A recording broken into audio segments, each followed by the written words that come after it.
Okay, السلام علیکم۔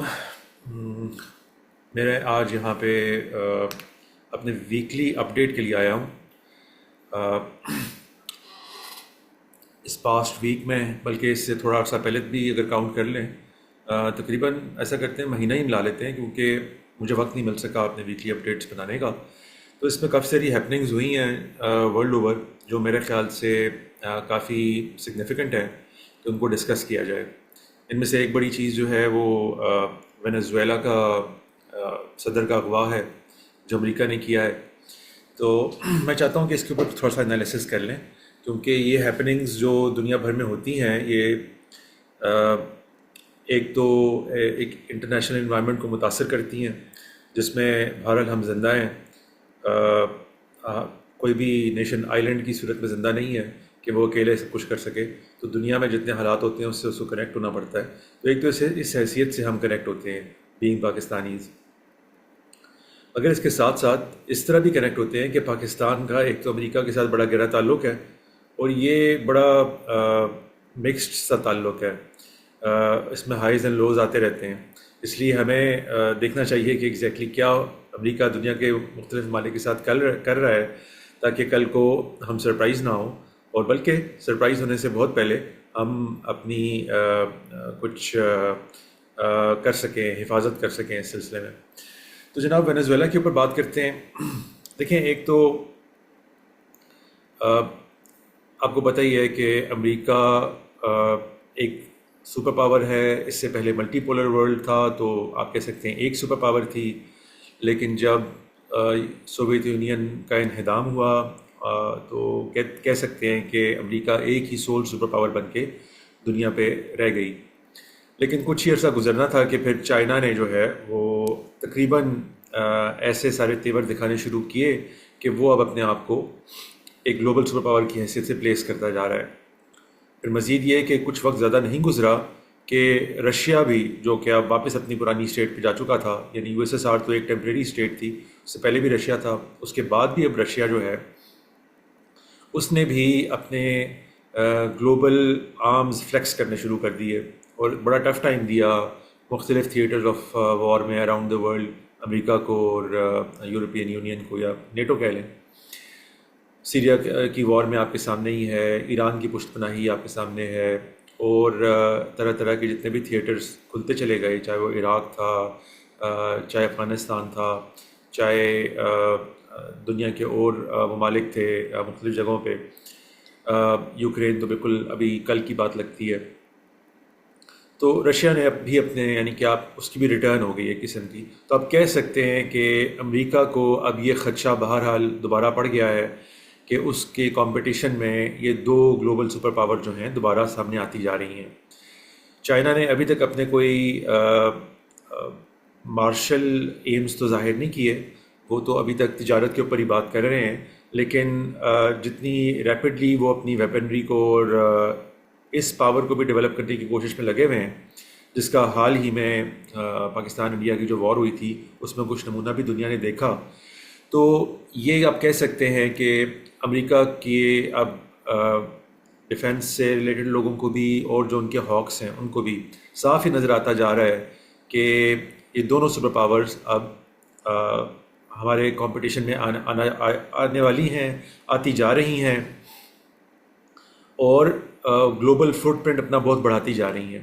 China نے رشیا کے سے ہٹ کر یہ بھی کیا ہے بہت زیادہ کہ بالکل وہ اس ماڈل پہ آ گیا جس ماڈل پہ امریکہ نے جنگ عظیم دوم کے بعد یا جنگ عظیم اول کے بعد ایک طریقہ اپنایا تھا کہ وہ پوری دنیا کو ایڈ دیتا تھا اور لونز دیتا تھا اور ڈیولپمنٹ کرتا تھا ان کے ملک میں جا کے۔ یہ کام اب آپ کو بتائیے چائنا بڑے عرصے سے کر رہا ہے، ہر جگہ پہ، افریقہ میں ہر جگہ پہنچا ہوا ہے، تقریباً ساری ہی دنیا میں امریکہ کو رن فار دیر منی دے رہا ہے۔ اور تو یہ ایک تھریٹ ہے چائنا کی، پھر دوسرا رشیا کی بھی تھریٹ ہے۔ یہ دونوں تھریٹس بڑے عرصے سے ہیں، اور اب جا کر مجھے لگتا ہے کہ ایک ٹپنگ پوائنٹ پاکستان انڈیا کی وار نے بھی پلے کیا اس کے اندر، کیونکہ وہ چائنا کے جو ہڈن عزائم تھے کہ ان کی ٹیکنالوجی ابھی بیکورڈز ہے، اور طرح طرح کے ان کے انالسٹ جو ہیں وہ کہا کرتے تھے کہ بہت سال پیچھے ہے ابھی چائنا امریکہ سے، تو وہ جتنا قریب پہنچ گیا ہے اب اپنی اسٹیلتھ ٹیکنالوجی میں بھی، باقی بھی، اگر ویپن سے ہٹ کے آپ اگر دیکھیں تو ان کے ایون کمپیوٹنگ کے اندر، ابھی آپ نے ریسنٹلی کوئی نیوز وغیرہ شاید دیکھی ہو کہ فوٹو لیتھوگرافی ایک عمل ہوتا ہے جس سے سارے چپس بنتے ہیں جو آپ کے کمپیوٹرز میں یوز ہوتے ہیں اور پروسیسرز بنتے ہیں. وہ دنیا میں بھی مینلی ایک ہی جگہ ہے، نیدرلینڈز میں وہ اکوپمنٹ ہے جو ساری دنیا کو سپلائی کرتا ہے. تو وہ چونکہ امریکہ نے بہت ساری سینکشنز لگا رکھی ہیں چائنا کے اوپر، اور خاص کر سے یہ جو اے آئی کی رش پڑی اس کے اندر وہ چاہتا نہیں ہے کہ چائنا امریکہ کے ساتھ پہنچے، تو انہوں نے بہت سارے پروسیسرز کی ایکسپورٹ بھی اور چپس کی ایکسپورٹ بھی چائنا کے اوپر بند کر دی. تو چائنا نے اب بڑی حد تک اپنا فوٹو لیتھوگرافی کا اکوپمنٹ بھی ڈیولپ کر لیا ہے. یعنی یہ ساری کی ساری یہ پیٹنٹڈ چیزیں ہیں، اس میں بڑی سیکرٹ نالج استعمال ہو رہا ہوتا ہے جو کارپوریشنز دوسری کارپوریشنز کے ہاتھ نہیں لگنے دیتی، اور خود سے ان چیزوں کو ڈسکور کرنے میں عمریں گزر سکتی ہیں. اس لیے یہ تو ان امیجنیبل تھا تھوڑا عرصہ پہلے تک کہ نیدرلینڈس کے علاوہ بھی کوئی اس چیز کو ڈیولپ کر کے اس درجے تک پہنچا سکتا ہے کہ آپ وہ بالکل جو چھوٹے 10 نینو میٹر سے چھوٹے پروسیسر جو ہیں وہ بنا سکیں. تو وہ سننے میں آ رہا ہے کہ چائنا بنانے کے قریب ہے یا بنا چکا ہے. یعنی کہ بالکل اب میں آپ کو یہ سمجھانا چاہ رہا ہوں کہ امریکہ کو بالکل لگ رہا ہے کہ چائنا اپنے آپ کو ہر طریقے سے پلیس کر رہا ہے. وینزویلا سے اس کا تعلق یہی ہے کہ ایک تو وینزویلا میں ماضی قریب میں ایک سوشلزم کا دوبارہ جو ہے وہ واویلا اٹھا اور ٹیک اوور ہو گیا. ہیوگو شاویز جس سے پیچھے تھے ان کے دور میں، اور یہ جو ابھی صدر ابڈکٹ کیے گئے ہیں نکولس مڈورو، ان کے دور میں سوشلزم تقریباً پورے طریقے سے آ گیا وہاں پہ وینزویلا میں. اور یہ ساؤتھ امریکہ کی کنٹریز کا آپ کو پتہ ہی ہے، یہیں پہ کولمبیا ہے، کیوبا وغیرہ ہیں، باقی ہیں. تو سوشلزم ان کے ہاں ایک جو ہے نا ایک ایسی چیز تھی جو کافی عرصہ پہلے ہی آ گئی تھی، یو ایس ایس آر کے دور میں ہی آ گئی تھی. اور اس دور میں تو آپ کو پتہ ہے کیوبن میزل کرائسس ہوا، وہ بھی یہی تھا کہ چونکہ کیوبا ایک سوشلسٹ کنٹری بن چکا ہوا تھا اور کمیونسٹ کنٹری بن چکا ہوا تھا، اور یو ایس ایس آر کا کہ سرکل آف انفلوئنس میں آ چکا ہوا تھا. تو یو ایس ایس آر نے بیسیکلی اپنے میزائل وہاں پہ پلیس کرنے کی کوشش کی امریکہ کے ترکی میں میزائل پلیس کرنے کے جواب میں، لیکن پھر وہ پتہ ہے کہ وہ ایک نیوکلیئر فلیش پوائنٹ بن گیا اور بڑی مشکل سے دنیا نے نیوکلیئر وار کو ایوائڈ کیا. وہ بھی ڈاؤن ٹو ایک سب مرین کے کیپٹن کی بات تھی کہ اس نے آرڈر جو ہے وہ امپلیمنٹ نہیں ہونے دیا اپنی سب مرین میں، جس سے ملتی جلتی آپ کہہ لیں ایک سٹوری. انہوں نے وہ ہالی ووڈ کی کون سی مووی ہے کرمسن ٹائڈ، جس میں ڈینزل واشنگٹن جو ہے وہ رول پلے ایک قسم کا رول پلے کرتے ہیں کہ وہ کہتے ہیں کہ ہم نے فائر نہیں کرنا. تو وہ یعنی کہ بالکل آپ کی قسمت سے یہ دنیا موت کے دہانے سے پیچھے آئی. تو یہ سوشلزم کی تھریٹ وینزویلا کے اندر بھی اسی طرح تھی پہلے بھی، اور اب بھی جو ہے یہ ماضی قریب میں پچھلی 1-2 دہائیوں کے اندر دوبارہ سے وینزویلا کے اندر آ گئی. تو آپ خود سوچیں، امریکہ جو پوری دنیا میں کمیونزم کا بیج مارنے کے لیے جگہ جگہ پہنچا ہے، اور وہ کیسے برداشت کر سکتا ہے کہ اپنے بیک یارڈ میں بالکل ان کا بیک یارڈ بنتا ہے یہ، اور وہاں پر سوشلزم دوبارہ سے کمیونزم دوبارہ سے اپنی گرپ میں آئے.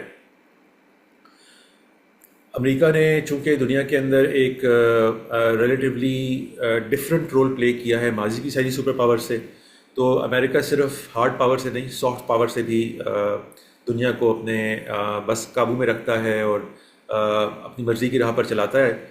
یہ صرف ہارڈ پاور سے نہیں ہوتا، سافٹ پاور سے ہوتا ہے. بلکہ جنگ عظیموں کے بعد امریکہ نے پرائمریلی سافٹ پاور پر ریلائی کیا ہے، ہارڈ پاور کے کبھی کبھار مواقع آیا کرتے تھے دکھانے کے. تو اس لیے بہت سی چیزوں کو اگنور بھی کرتا رہا امریکہ. امریکہ نے وینزویلا کے اندر ساری تیل کے ذخائر جو ہیں، یعنی ایک تو یہ سوشلزم والی بات ہو گئی نا کہ یہ ان کے لیے ایک کانسٹنٹ جو ہے نا ایک تھورن ان دیئر سائڈ تھا کہ بھئی یہ ہمارے بیک یارڈ کے اندر دوبارہ سے کمیونزم کیوں جو ہے وہ روٹس پکڑ رہا ہے. تو اس کا کچھ نہ کچھ تو کرنا ہے. وہ اس کو کرنے کے لیے سافٹ پاور کے استعمال کے اوپر لگے ہوئے تھے، جو کہ ان کو احساس ہوا کوئی 4-5 سال پہلے کہ بھئی یہ اس طرح نہیں ہوگا. تو پھر انہوں نے وہ ساری ٹیکنیکس اڈاپٹ کی جو ہم آج دیکھ رہے ہیں کہ وہ بروئے کار آئی ہیں. یعنی کہ مدورو صاحب کو جن کیسز کے اندر اب ٹرائی کیا جا رہا ہے، یہ کیسز 4-5 سال پہلے بنائے تھے اور ان کو کنوکٹ بھی کر دیا گیا تھا ان کے اندر. تو ان کیسز پہ بھی بات کرتے ہیں، لیکن میں یہ سمجھانا چاہ رہا تھا کہ یہ کمیونزم کو بیک یارڈ میں نہ آنے دینے کی ایک بڑی وجہ تو ہمیشہ سے تھی امریکہ کے پاس، اور being the global super power وہ سمجھتا تھا کہ مطلب اتنا کھلم کھلا کوئی کیسے یہ حرکت کر سکتا ہے کہ ایک ایسی آئیڈیالوجی جس کو ختم کرنے کے لیے امریکہ نے اتنا بڑا رول پلے کیا ہے، بالکل دنیا جو ہے وہ ممالک جو ہیں وہ دوبارہ نہ ڈر ہو گئے ہیں کہ بس وہ دوبارہ اس طرف جا سکتے ہیں. تو یہ ایک چیز کانسٹنٹلی ان کو تنگ کر رہی تھی. نمبر 2، تیل کے بہت بڑے ذخائر ہیں جی، معدنیات کے بہت بڑے ذخائر ہیں وینزویلا میں. تیل کے دنیا کے کہتے ہیں سب سے بڑے ذخائر ہیں وینزویلا میں، اور اسی لیے سینکشنز بھی لگا رکھی تھی امریکہ نے وینزویلا پہ، کیونکہ یہ رشین اور چائنیز کیمپ میں جاتا ہوا نظر آ رہا تھا. اچھا، یہ جو کیمپس کی بات کی، دیکھیں چائنا جو ہے میں نے بتایا کہ صرف اپنا ابھی تک اپنا بزنس فٹ پرنٹ بڑھا رہا ہے، تجارت کا فٹ پرنٹ بڑھا رہا ہے، ٹریڈ کا فٹ پرنٹ بڑھا رہا ہے. وہ ابھی تک اپنا ملٹری فٹ پرنٹ نہیں بڑھا رہا کہ اس نے کوئی ڈیفینس پیکٹ کیا ہو ان کے ساتھ، یا ٹھیک ہے اکوپمنٹس تو پرووائڈ کرتا رہتا ہے وہ، اور اس نے وینزویلا کو بھی کی ہے اکوپمنٹ پرووائڈ، لیکن انہوں نے ابھی تک کوئی اس طرح کا اقدام نہیں اٹھایا کہ امریکہ کے بیک یارڈ میں آ کے، جس طرح کہ کیوبن مسل کرائسس میں ہوا تھا کہ کوئی آپ کے بیک یارڈ میں آ کے آپ کو تھریٹ کرنے کے لیے آپ کے قریب کوئی اپنا اسلحہ وغیرہ ڈپلوائے کر دے. یہ حرکت نہیں کی چائنا نے، وہ اب تک ٹریڈ کا ہی بڑھا رہا ہے.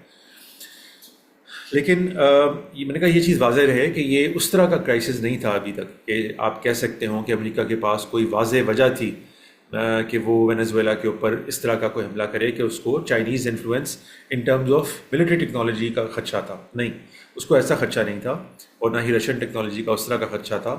اس کو خدشہ مینلی یہ تھا کہ ان کا ٹریڈ پارٹنر بننے کے بعد چائنا کی جس طرح کی پالیسیز ہیں، وہ جس طرح جکڑ لیتا ہے اپنے تمام ٹریڈ کے معاہدوں میں اور پھر قرضوں میں نیشنز کو امریکہ کے ورژن کے مطابق، تو اس کے تحت پھر وینزویلا اس کی ایک باج گزار ریاست بھی بنی جائے گا.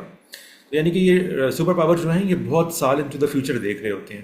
ان کو پتہ ہوتا ہے کہ یہ ٹائیڈ الٹیمیٹلی کہاں جا کے تھمے گی، اس لیے وہ پہلے سے قدم اٹھاتے ہیں کہ معاملات کو اس سے پہلے کہ وہ اس خطرناک سٹیج تک پہنچیں، جن کا ان کو ماضی میں تجربہ بھی ہو چکا ہوا ہوتا ہے، تو وہ چاہتے ہیں کہ اس کو بالکل شروع میں ہی اس موومنٹ کو ایکوائل کر دیا جائے. یہ وہ پچھلے والی بات سے میں نے کریکٹ کر دیا تاکہ یہ کنفیوژن نہ رہے کہ چائنا کوئی ملٹری ایسپریشن رکھ رہا تھا وہاں پہ.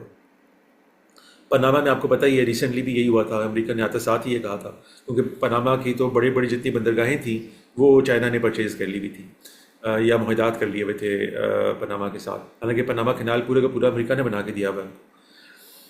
تو وہ پھر آپ کو بتائیے، پھر امریکہ نے پریشر ڈالا، سارا کچھ ہوا، اور وہ اب دوبارہ امریکہ کے مختلف کارپوریشنز نے پرچیز کر لی ہیں، اور چائنا کا انفلوئنس وہاں سے بھی امریکہ نے ختم کر دیا ہے. تو Venezuela was obviously one of the next countries جس کی طرف اس طرح کی توجہ کی جائے.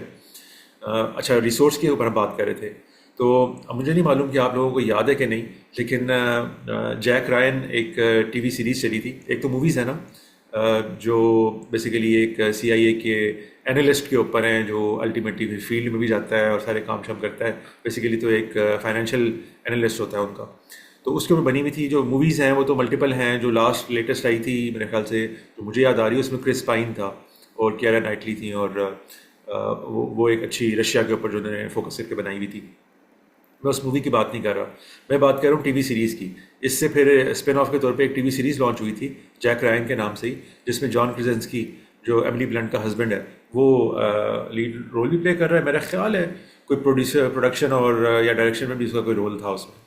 تو اس کے مختلف سیزنز ہیں، ہر سیزن ایک مختلف اسٹریٹیجک جو ہے ایریا کے اوپر بیسڈ ہے. پہلا جو تھا اس کا میرے خیال سے وہ اسلامک ٹیررزم پہ بیسڈ تھا پہلا سیزن. دوسرا میرا خیال ہے کہ اسی طرح ساؤتھ امریکہ پہ تھا، اور پھر آگے پھر رشیا اور باقیوں کے بھی چلے ہیں، مختلف سیزن چلے ہیں، 3 کے 4 سیزن ہیں. آپ کو اس میں سے کلپ دکھانا ہے میں نے کہ یہ جو باتیں بعد میں آپ دیکھتے ہیں نا کہ امریکی حکومت کر رہی ہوتی ہے، یہ اس سے بہت پہلے ہالی ووڈ یا ان کی جتنی بھی یہ ٹی وی کی انڈسٹری ہے یہ پہلے دکھا چکی بھی ہوتی ہے. اور اس سے پھر میں پاکستان کے لیے بھی ایک پوائنٹ نکالنا چاہوں گا. پہلے آپ ذرا کلپ دیکھ لیں. میں ادھر ہی اپنی اسکرین شیئر کرتا ہوں تاکہ ہم صرف کلپ دیکھ لیں. یہ دیکھیے گا ذرا، یہ دیکھیے. Would you assume is the most major threat on the world stage? Definitely Russia. Definitely Russia. Who else? China. Stop yelling at me, but China is a good answer. Venezuela? Anybody? Everybody's cool with Venezuela? No threat? Okay. Which one of these places can claim to have the largest oil deposit on the planet? More than Saudi? More than Iran? Wow. Okay, what about things like gold? More than all the mines in Africa combined? Venezuela is arguably the single greatest resource of oil and minerals on the planet. So, why is this country in the midst of one of the greatest humanitarian crises in modern history? On the news, they'll call it a crisis. But on the world stage, they'll call it a failed state. Other examples of a failed state in recent history are Yemen, Iraq, and Syria. And if that's not bad enough news for you, well, Venezuela is also the only one of these places within 30-minute range from the US of next-gen nuclear missiles. You will not hear about any of this on the news because the biggest players on the world stage do not want you to. Russia, China, can never be the most major threat until countries like Venezuela leave the door open to our very own backyard. What would you assume is the